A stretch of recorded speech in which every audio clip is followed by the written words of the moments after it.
अलीगढ़ में साइकिल यात्रा निकालने पहुंचे आजाद समाजवादी पार्टी के राष्ट्रीय अध्यक्ष चंद्रशेखर आजाद मेडिकल कॉलेज स्थित एक गेस्ट हाउस में एएमयू के छात्रों के साथ बैठक की। उन्होंने कहा, आपने सबको मौका दिया है, मैं यहाँ एक मौका मांगने आया हूँ। अगर मुझे ये मौका मिलेगा, मैं यहाँ से आरएसएस, बीजेपी और तमाम तरह के संगठनों को नस्तनाबूद कर दूंगा। वहीं एएमयू में लगी जिन्ना की तस्वीर को हटाने आए दिन बयान देने वाले बीजेपी सांसद सतीश गौतम के बयान पर बोले, यह तस्वीर हटाने वाली सरकार है और नाम बदलने वाली सरकार है, यह काम करने वाली सरकार नहीं है।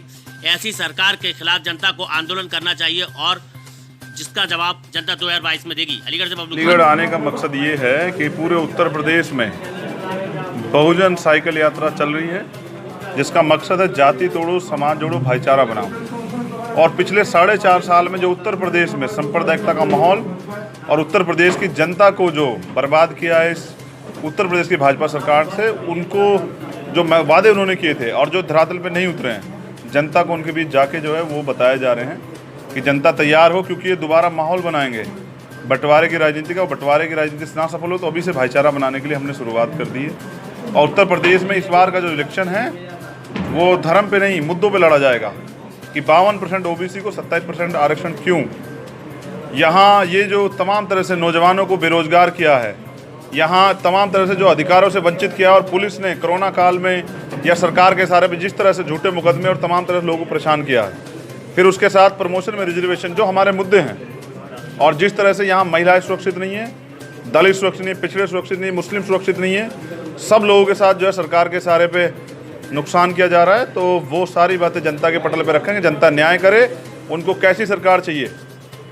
ये सरकार जो निकम्मी सरकार है, जिसने सिर्फ और सिर्फ बर्बाद करने के लिए कुछ नहीं दिया, या वो सरकार जो नौजवानों को रोजगार दे, महिलाओं को सुरक्षा दे और तमाम वर्गों के लोगों को हक अधिकार दे, सम्मान और सुरक्षा का जीवन दे।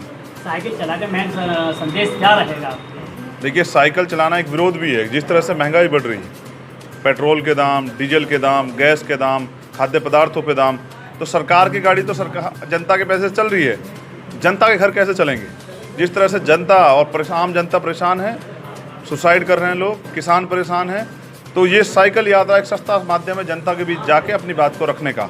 क्योंकि गांव में जो बहुजन समाज रहता है, जो वंचित वर्ग रहता है, वो इतना अपेक्षित है और इतना आर्थिक रूप से कमज़ोर है कि उनका साधन साइकिल है। तो उस साइकिल पे जाके उनकी अपनी बात जो है करके उनको अपनी पार्टी की नीतियाँ, अपनी पार्टी के मुद्दे उनके बीच में रखने हैं। जैसे हम लोग बताते हैं कि उत्तर प्रदेश में रहने वाले हर व्यक्ति को रोटी, कपड़ा, मकान, चिकित्सा, शिक्षा, सुरक्षा, रोजगार और न्याय, ये 8 चीज़ें भारतीय संविधान गारंटी देता है, बस सरकारें नहीं देती हैं। तो हर व्यक्ति को ये सारी सुविधाएं हम लोग देंगे। समान शिक्षा, समान चिकित्सा। कोरोना काल में देखिए क्या हुआ ना उत्तर प्रदेश में, कितने लोगों की जान गई। मुख्यमंत्री बंगाल घूम रहे हैं, मुख्यमंत्री असम का चुनाव लड़ा रहे हैं, मुख्यमंत्री बिहार का चुनाव लड़ा रहे हैं। तो ऐसे नक्कारा लोगों की सरकारों से, निकम्मी सरकारों से उत्तर प्रदेश को मुक्ति मिले, इसलिए हमारा आंदोलन जारी रहेगा।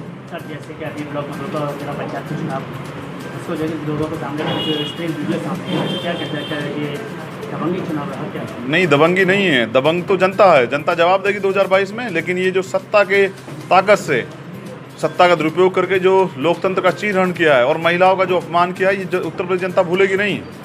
ये महिलाएं, ये बहनें और ये उत्तर प्रदेश जनता, ये किसान, मजदूर, जब चुनाव आएगा तो सबसे बड़ा हथियार जो जनता के पास है, वोट, उस वोट से सरकार को जमीदोज करेंगे। और ये भाजपा के ताबूत में आखिरी कील होगी जो इन्होंने इस बार किया है पंचायत के चुनाव में, प्रमुखी चुनाव में और जिला पंचायत अध्यक्ष चुनाव में।